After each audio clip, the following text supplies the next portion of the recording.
En 1943 ya había olvidado los desaires y la frustración de mi relación con Azucena, cuando conocí a una encantadora mujer, que trabajaba como costurera en una casa de moda, y que vivía junto con su padre, ya que su madre había muerto cuando ella era niña.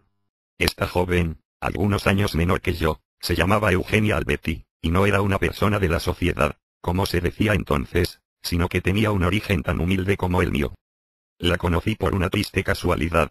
Su padre era obrero de una fábrica, hasta que se accidentó en el trabajo y quedó lisiado. Entonces le inició juicio a la empresa, y yo, como abogado de los dueños, participé en el juicio. Su hija acompañaba a su padre permanentemente, y durante el tiempo que duró la querella mantuve con ella y con el abogado del padre largas charlas, en las que descubrí a una mujer exteriormente pequeña y frágil, pero con una fortaleza y abnegación dignas de admirar. El abogado de su padre y yo mantuvimos largas discusiones laborales, en las que cada uno mantuvo firmemente su posición, aunque a decir verdad hubiera preferido cambiar de bando y tratar de ayudarlos. En dichas conversaciones frecuentemente intervenía Eugenia, ya sea para dar cuenta del estado de salud de su padre, que estaba postrado en cama, o para mantenerse informada sobre el rumbo que tomaba el juicio. Debo confesar que desde el primer momento me quedé perplejo al ver la voluntad y fortaleza que tenía esta mujer pequeña y al parecer debilucha, que sin embargo soportaba con estoicismo y gallardía la enfermedad de su padre, y trabajaba de sol a sol para mantenerlo. Pero desgraciadamente en la Argentina, y aún en aquella época, la burocracia es lenta y agobiante, y dura más que una enfermedad. El padre de esta muchacha tenía una gangrena y murió antes de que el pleito quedara concluido. La empresa que dirigía mi cliente debía indemnizarlos con una gran suma de dinero, que por supuesto quería evitar pagar, y con la muerte del obrero la cantidad debía ser aún mayor. Yo sentía que debía defender lo indefendible. Cuando vi la expresión de dolor de la muchacha al comunicarme la muerte de su padre hice todo lo posible por ayudarla, y tratar de que ganase la querella, que sin duda fue una de las más difíciles que se presentaron en la fábrica en el tiempo que llevaba. Yo traté por todos los medios de que la empresa perdiera el juicio, ya que la posición económica de la joven era francamente desastrosa, y a mi humilde entender la muerte de su padre se había producido como consecuencia de las denigrantes condiciones en las que se trabajaba. Pero los dueños no estaban dispuestos a pagar ninguna compensación, y por la mitad del dinero consiguieron que el juez de turno aceptase los ridículos argumentos que yo había presentado contra el obrero. Después de varios meses la empresa ganó el juicio. Yo me sentí frustrado. Eugenia debió trabajar más para poder vivir y pagar el entierro de su padre, y el juez que intervino se compró un auto nuevo. Aunque parezca mentira, un puñado de billetes vale más que todas las leyes y códigos que se hayan escrito, pero en aquella época yo todavía era decente y no podía entenderlo. Desde el momento en que terminó el juicio me quedé preocupado por esa joven que había sido castigada por el destino, y por los mezquinos intereses humanos. Después de 15 días de estar dubitativo decidí ir a verla, ya que tenía la dirección del lugar en donde trabajaba. Al llegar a una pequeña tienda de moda femenina, me vi acorralado por una rechoncha señora que me preguntó inquisidoramente a dónde iba. Le dije que deseaba ver a la señorita Alberti. Cuando me dejó pasar a la pieza en donde trabajaban unas 10 muchachas, me acerqué a ella y me senté en una silla que tenía al lado. Contrariamente a lo que yo esperaba, ella no me miró y siguió con la vista clavada en la aguja y el pedazo de tela que tenía en la mano. Noté que sus compañeras comenzaron a murmurar con bastante malicia y cierta envidia, y eso me impulsó a romper el silencio. Recuerdo que en voz alta, y sin sacarle la vista de encima, me disculpé por lo que había pasado con su padre, y le dije que yo había hecho todo lo posible por perder el juicio. Por supuesto, ella no me creyó ni una palabra, y aunque siguió con la vista clavada en su trabajo vi cómo los ojos se le llenaban de lágrimas, no sé si al recordarle a su padre o porque pensaba que me estaba burlando de su dolor. Las compañeras se quedaron perplejas con mi alocución, ya que seguramente habrían imaginado que estábamos hablando de común acuerdo, con algún código secreto entre nosotros, y seguro que habrían pensado que quise decir yo entre líneas. Pero no le hablaba con ningún código secreto, ya que no quería ocultar nada. Simplemente eran las palabras de un hombre que estaba arrepentido, y, aunque ella no se daba cuenta, también estaba enamorado. Eugenia tenía los ojos húmedos y no quiso levantar la vista ni decir palabra. Sin duda estaba muy acongojada. Y yo, sin percibirlo entonces, había descubierto en esa costurera escueta, pálida y simple, a la mujer de mi vida. Me retiré cabizbajo y meditabundo, pero me prometí a mí mismo volver a verla y ayudarla. Era el extremo opuesto de Azucena, pequeña, de rostro pálido pero hermoso, ojos celestes, boca fina y pequeña, nariz aguileña y mirada dulce. Era una mujer simple pero extraordinaria, cariñosa y sensual, melancólica y de cara triste. Seguramente, de niña nadie la habría llevado a pasear en un lujoso Studebaker, ni conocería las opulentas y frívolas fiestas de la sociedad. Tampoco nadie se batiría a duelo por ella. Qué injusto que es todo. Todo eso pensaba mientras me retiraba del taller donde ella trabajaba. Durante varios días pensé cómo podría hacer para ayudarla. En esos momentos no imaginaba que había conocido a la mujer con la que compartiría casi 40 años de mi vida. A grandes rasgos, y tal vez un poco desprolijamente, estoy relatando la vida de una familia que se ha ido modificando a través del tiempo.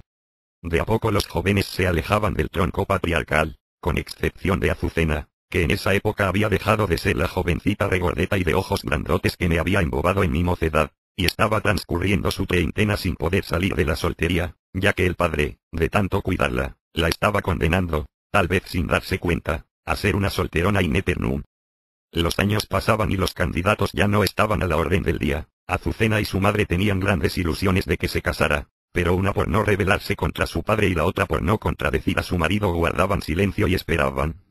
La madre le había enseñado a Azucena toda clase de actividades manuales, como coser, tejer, bordar y todo aquello que por entonces hacían las mujeres para pasar el tiempo más agradable.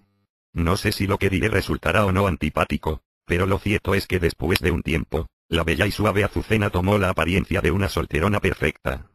Bastante excedida de peso, pálida y de rasgos sutiles, aunque sus ojazos ya no tenían el brillo y la alegría de años A, pasaba la mayor parte del día en el patio o en una recámara, sentada en un enorme sillón en el que amacaba su rechoncha figura, cosiendo, tejiendo o alguna cosa así, mientras conversaba con su madre, que hacía lo mismo.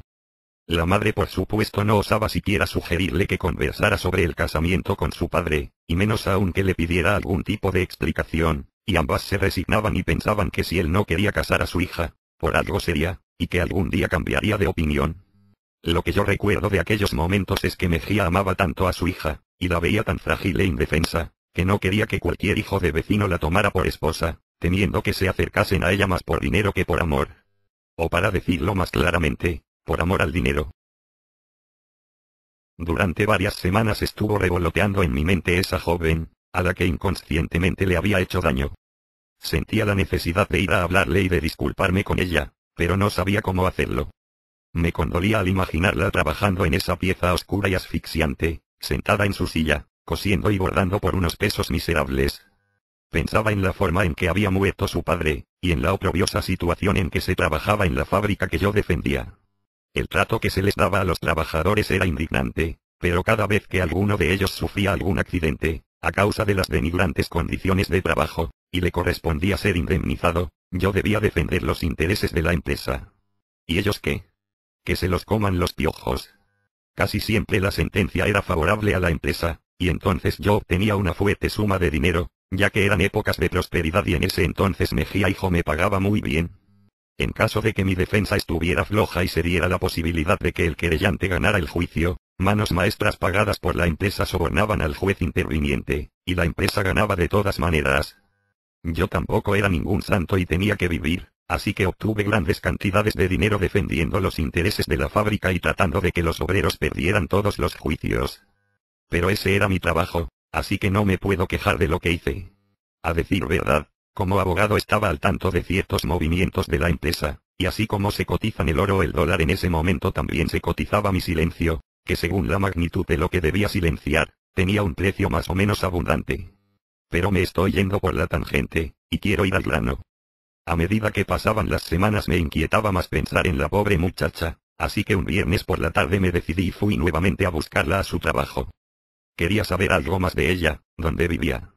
Entonces, como un improvisado detective, urdí un plan. Estaba seguro de que entrar donde trabajaba no me serviría de nada. Me tendría que topar con la regordeta y pondría un clima tenso. Seguramente sus compañeras susurrarían y le haría pasar un mal momento. Si la esperaba en la puerta se pondría nerviosa, tal vez agresiva. Entonces decidí aguardar que tomase el tranvía y seguirla con el auto, sin que se dé cuenta.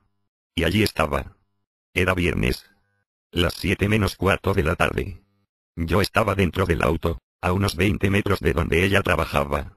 Desde las 7 en punto comenzaron a salir algunas de las muchachas. Yo esperaba con bastante ansiedad. Fue la última en salir, a las 7:15. Apagué mi cigarrillo y me quedé aguardando cualquier movimiento. Salió, cerró la puerta del pequeño taller y caminó unos metros por la vereda empedrada, en dirección opuesta a donde yo estaba. Avancé unos metros para no perderla. Ella vio mi auto pero no prestó atención. Se quedó esperando el tranvía, tenía la cara triste y la vista clavada en el empedrado de la calle. Me dio una gran compasión y bastante angustia. El tranvía no llegaba. Yo la observaba desde la vereda de enfrente, ella no me veía. Estaba oscureciendo. La calle estaba inhóspita. Ella seguía con la vista clavada en las piedras de la calzada, como si hubiera en ellas un secreto misterioso que trataba de averiguar. Después de algunos minutos llegó el tranvía, colmado de sufridos mortales que hacían lo posible por llegar vivos y sanos a sus casas, ya que en esas épocas también se viajaba bastante mal. Seguí el tranvía en su periplo, algunos metros por detrás durante unos 20 minutos, hasta que vi que junto a un grupo de personas descendía Eugenia. Paré el automóvil y traté de seguirla con la vista. Después de caminar unos metros con paso cansino llegó a una pensión, donde había varias personas sentadas en la vereda, que la saludaron atentamente. Yo estuve dubitativo durante algunos instantes, y finalmente decidí no molestarla. Había algo que me atraía a ella, me sentía en cierta medida culpable por lo que le había pasado, y quería redimirme ante ella. ¿Qué buscaba en aquella mujer que me había quitado el sueño? ¿Qué estaba haciendo a pocos metros de la casa de quien había perdido a su padre por desidia? Yo había apañado y defendido esa desidia. Qué feliz hubiera sido de haber perdido la querella. Sentía una quemazón en el pecho, odio y rencor conmigo mismo. En toda mi carrera había tenido muchos casos como este, pero ninguno me había afectado de tal modo. Qué ridículo que era todo aquello. Esa mujer misteriosa, de aspecto suave y sencillo, me estaba haciendo perder la cordura. ¿Qué quería? ¿Qué esperaba de ella? Tal vez, sin darme cuenta, envidiaba su fortaleza, su energía. La quería y le había hecho daño. Qué sensación tan extraña. ¿Acaso será amor? Pero ¿para qué amar con culpa? Qué impotente me sentía. Creo que más que amor me inspiraba compasión, y una gran pena. ¿Y ella, qué sentiría por mí? Odio, rencor, resentimiento, quizás nada. ¿Sería así el amor? Con Azucena era distinto. Los pensamientos me abrumaban. ¿Qué buscaba en una mujer que vivía en una pensión, que cosía, bordaba y tenía un peinado horrible? Quizás había encontrado a una persona que estaba tan sola y desamparada como yo. ¿Sería así el amor? Con Azucena era distinto. Finalmente, a comienzos de 1945 me casé con Eugenia Alberti, y fuimos felices durante 40 años. Ahora ha pasado mucho tiempo, y mi querida Eugenia me abandonó para siempre. Todos los meses voy a verla, le llevo flores, le hablo. Y me la imagino mirando los adoquines, como si hubiera en ellos un secreto misterioso que trata de averiguar. Pasó tanto tiempo, y aún lloro, y siento cenizas en mi pecho. Ella ya no siente nada por mí. ¡Qué desgracia! Yo estoy llorando. Ella nunca lloraba, jamás. Yo sí, aún ahora. ¿Será eso el amor?